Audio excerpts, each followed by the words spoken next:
Welcome back friends, मैं प्रतिभा पुनः अपने यूट्यूब चैनल पे आप सबों का हार्दिक अभिनंदन करती हूँ। मित्रों, आज मैं पुनः बीएड प्रथम सत्र से एक प्रकरण है अनुदेशन। ठीक है, अनुदेशन या उसको निर्देशन भी कह सकते हैं। अनुदेशन, निर्देशन, परामर्श, स्कूल के माध्यम का समीक्षात्मक समालोचना, स्कूल के विभिन्न पंजीकृत विषय। तो अभी जो हम आप लोगों को बोले कि अनुदेशन,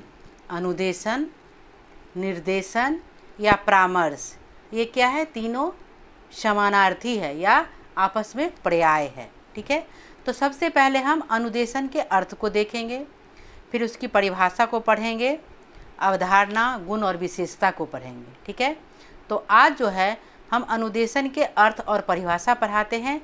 नेक्स्ट डे जो है उसकी अवधारणा और गुण और विशेषता पढ़ाएंगे। ठीक है, तो अब हम चलते हैं अनुदेशन के अर्थ पर। अब तो बच्चों समझ ही गए कि अनुदेशन क्या है, निर्देशन क्या है या फिर परामर्श क्या है। एग्ज़ाम में अगर अनुदेशन ना दे करके निर्देशन देता है या परामर्श देता है तो आप लोग रास्ता भटक जाइएगा।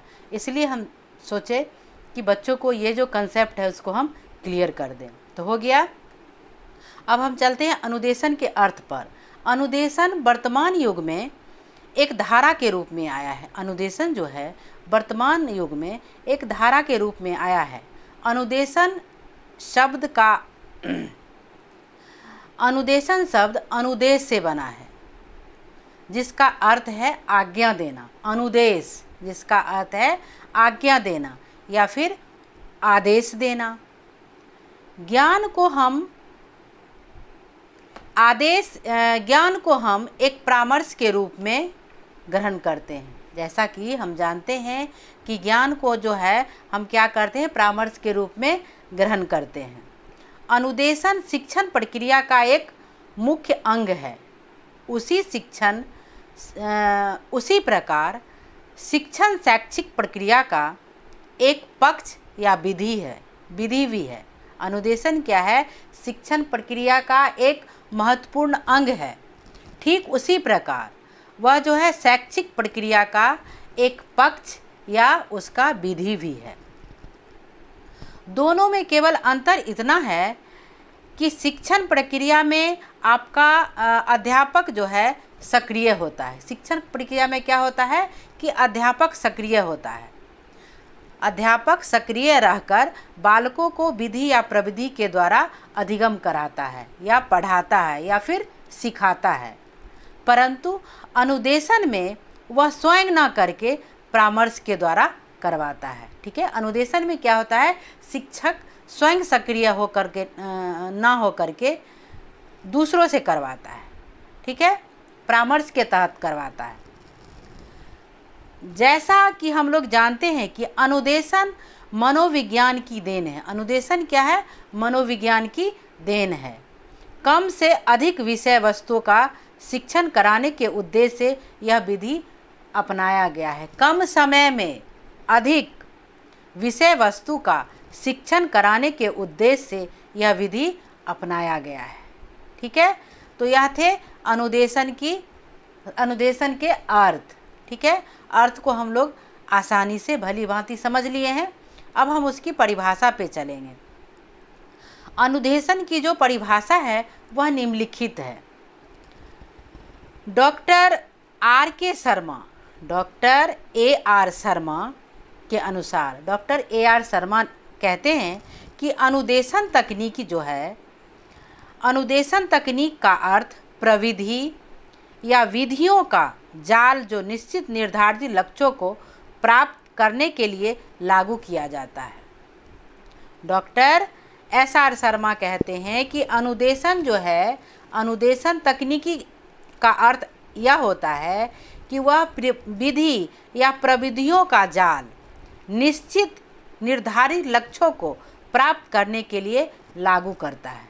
ठीक है, नेक्स्ट जो शिक्षा शास्त्री हैं क्रो एवं क्रो के अनुसार, का मानना है कि निर्देशन में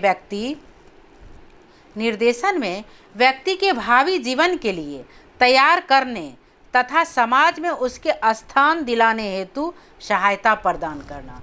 निर्देशन के तहत क्या होता है कि व्यक्ति के भावी जीवन के लिए तैयार करना, व्यक्ति को भावी जीवन के लिए तैयार करना तथा समाज में उसे स्थान दिलाने हेतु सहायता प्रदान करना। नेक्स्ट शिक्षा शास्त्री हैं गुड्स के अनुसार। गुड्स का कहना है या गुड्स का मानना है कि अनुदेशन व्यक्ति के दृष्टिकोण और उसके बाद के व्यवहार को प्रभावित करने तथा उसके उद्देश्यों से स्थापित होने वाली संबंधों की प्रक्रिया है। अनुदेशन क्या है? व्यक्ति के दृष्टिकोण और उसके बाद के व्यवहार को प्रभावित करने तथा उसके उद्देश्यों से स्थापित होने वाली संबंधों की प्रक्रिया है। अब हम चलते हैं नेक्स्ट शिक्षा शास्त्री स्किनर के अनुसार। स्किनर का कहना है कि अनुदेशन या निर्देशन नवयुवकों को अपने से दूसरे के परिस्थितियों में सामंजस्य स्थापित करना सिखाता है। अनुदेशन या निर्देशन क्या कार्य करता है? नवयुवकों को अपने से दूसरों के परिस्थितियों में सामंजस्य स्थापित करना सिखाता है। नेक्स्ट शिक्षा शास्त्री हैं जोन्स के अनुसार।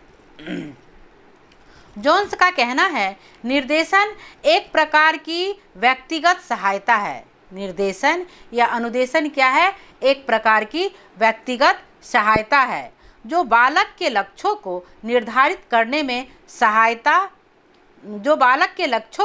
निर्धारित करने में तथा जीवन में आने वाली सभी समस्याओं को सुलझाने में सहायता प्रदान करता है या फिर सहायक होता है।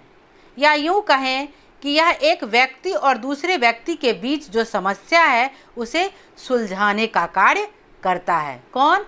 अनुदेशन या फिर निर्देशन। मित्रों, अगर आपको मेरा वीडियो अच्छा लगा हो तो लाइक, शेयर एवं सब्सक्राइब करना ना भूलें।